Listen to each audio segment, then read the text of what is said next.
जय मां विंध्यवासिनी। आज का विषय है धन भाव। कि धन भाव का विचार कैसे करोगे। ये पाराशर होरा शास्त्र में जो पाराशर ऋषि ने लिखी है तो उसका 14वां अध्याय है, धन भाव फलाध्याय। तो उसमें पराशर जी कहते हैं, धन लाभ के योग धनेशो धन भावस्थ केंद्र कोण गतोपि वा धन वृद्धि करो गेयस्त्रिस्कंदो धन हानि कृत। इस प्रकार से कहते हैं, धनेश यदि, धनेश अर्थात धन भाव का स्वामी, द्वितीय भाव का स्वामी द्वितीय भाव में अथवा केंद्र त्रिकोण में हो तो धन वृद्धि कारक होता। ये एक स्थिति नहीं देखोगे, और भी स्थितियां देखेंगे। पाप ग्रहों का प्रभाव हो गया, उनके साथ कौन सी युति में हो गए, लेकिन ये सामान्य नियम पराशर जी कहते हैं कि धन भाव का स्वामी यदि धन भाव में होगा, द्वितीय भाव का स्वामी यदि द्वितीय भाव में होगा, केंद्र या त्रिकोण में होगा तो वो शुभ स्थिति होगी। और यदि धन भाव का स्वामी 6, 8, 12 में चला गया तो धन हानि होगी। अब आपको धन भाव के स्वामी के बारे में पाराशर जी ने बता दिया। आगे बताते हैं, धन भाव में शुभ ग्रह बैठे हों धन लाभ होगा, धन भाव में पाप ग्रह बैठे हों तो धन नाश होगा। अब उनकी दृष्टि यदि शुभ दृष्टि होगी तो धन लाभ होगा, और अशुभ ग्रहों की दृष्टि होगी तो धन हानि होगी। तो देखिए, पहले तो धन भाव के स्वामी से विचार किया, फिर धन भाव में बैठे उन ग्रहों से विचार किया, और फिर विचार किया उन पे जिनकी दृष्टि है धन भाव। तो इस प्रकार 3 प्रकार से विचार कर लिया। यदि इसमें शुभ ग्रहों का प्रभाव होगा तो धन लाभ होगा, और अशुभ ग्रहों का प्रभाव होगा तो धन हानि होगी। पराशर जी कुछ नियम बताते हैं। मान लीजिए धन भाव का स्वामी गुरु हो और लग्न वृश्चिक या कुंभ लगन हो, तो गुरु द्वितीय भाव में बैठा हुआ। वृश्चिक या कुंभ लगन में द्वितीय भाव के स्वामी गुरुदेव हो जाते हैं, और यहाँ गुरुदेव बैठे हुए हैं द्वितीय भाव में। और द्वितीय भाव की राशि आएगी या तो 9 नंबर की आएगी या 12 नंबर की आएगी। गुरुदेव की राशि आएगी तो गुरुदेव अपने भाव में बैठे हो, साथ में मंगल देव बैठ के। तो पराशर जी कहते हैं कि मनुष्य बहुत धनवान हो और एक अच्छा खिलाड़ी भी हो, गुरुदेव और मंगल देव की युति का अपनी राशि में। और देखिए कुंडलियों पे मिलेगा, कुंडलियां है भी ऐसी, मैं आपको इसके बारे में बताऊंगा कि जिनके गुरु मंगल की युति है उनका जीवन कैसा है। अब आगे दूसरा नियम बताते हैं। देखिए, आपको ये पता है कि प्रत्येक भाव का 10वां भाव प्रभावित करता है। तो धन भाव से एकादश भाव, तो ये कह रहे हैं कि धनेश यदि एकादश स्थान में हो, धन भाव का स्वामी एकादश भाव में चला जाए, और आय भाव का एकादश भाव का स्वामी धन स्थान में चला जाए, और धन स्थान का स्वामी आय भाव में चला जाए, ये दोनों मिलकर केंद्र त्रिकोण में चले जाए और वहां उनकी युति हो, या केंद्र या त्रिकोण में चले जाए, तो मनुष्य धनवान होगा।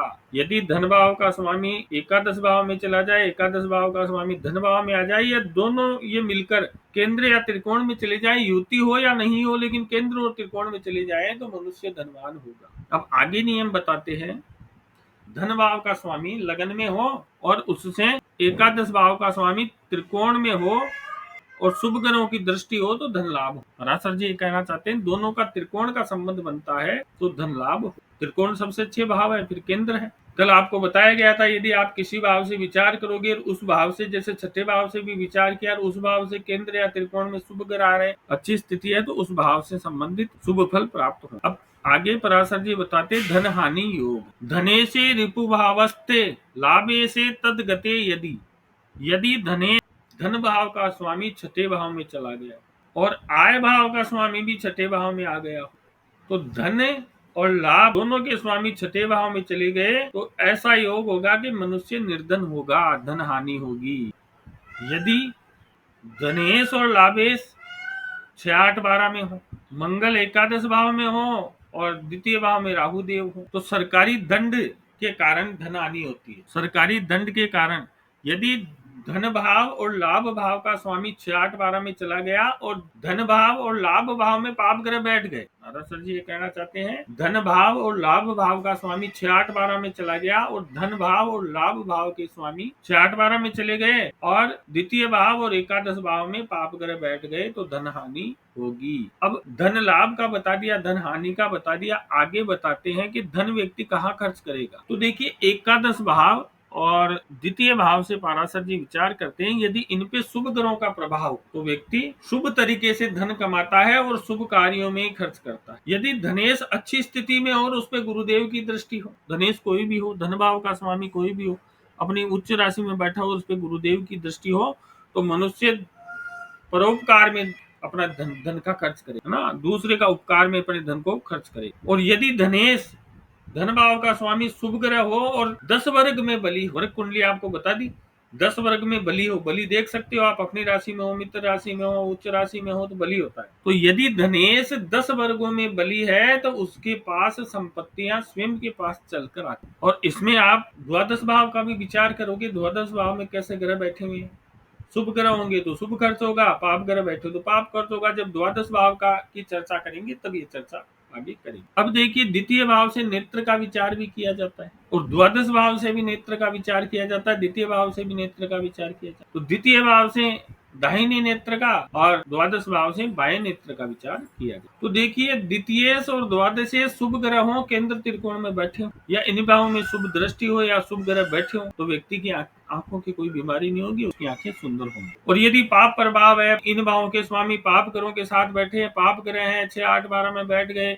इन पे दृष्टि हो गई तो मनुष्य की आंखें, कोई आंखों में कोई बीमारी हो सकती, मनुष्य वात रोगी हो सकता, मनुष्य झूठा हो सकता है, मनुष्य चुगलखोर हो सकता है। इस प्रकार की उसमें कमियां आप देख सकते। अब कुछ नियम बताते हैं पाराशर जी। यदि द्वितीय भाव का स्वामी शुक्र के साथ हो, द्वितीय भाव का स्वामी शुक्र देव के साथ हो या पहले या दूसरे भाव में सूर्य शुक्र की युति हो तो आंखों में विकार होता है। यदि द्वितीय भाव का स्वामी शुक्र देव के साथ हो या शुक्र देव सूर्य देव के साथ हो, इसमें दोनों में स्थिति शुक्र देव की चाहिए। शुक्र देव या तो सूर्य देव के साथ बैठा दीजिए या द्वितीय भाव के स्वामी के साथ बैठा, तो पहले दूसरे भाव में बैठे हो तो जातक के आंखों का विकार हो। और ये आगे कहते हैं कि द्वितीय भाव में सूर्य और चंद्रमा जिसके बैठे तो वो रात में अंधापन अनुभव करता है। तो देखिए, सूर्य चंद्रदेव बैठे हुए हैं द्वितीय भाव में तो वो रात में अंधापन अनुभव करता है, उसमें रात को कम दिखता है। यदि धन भाव का स्वामी और लगन भाव का स्वामी दोनों सूर्य के देव के साथ हो तो व्यक्ति जन्मांध होता है। पराशर जी कहते हैं पहले भाव का स्वामी और द्वितीय भाव का स्वामी यदि सूर्य देव के साथ हो तो व्यक्ति जन्मांध होता है। अब आगे वो कहते हैं कि ये दोष वाले ग्रह यदि अपने घर में बैठे हो, अपनी उच्च राशि में बैठे हो, मित्र की राशि में बैठे हो तो इतनी हानि नहीं करेंगे। ये जातक पर उसका विपरीत प्रभाव, शुभ प्रभाव भी दे सकते हैं,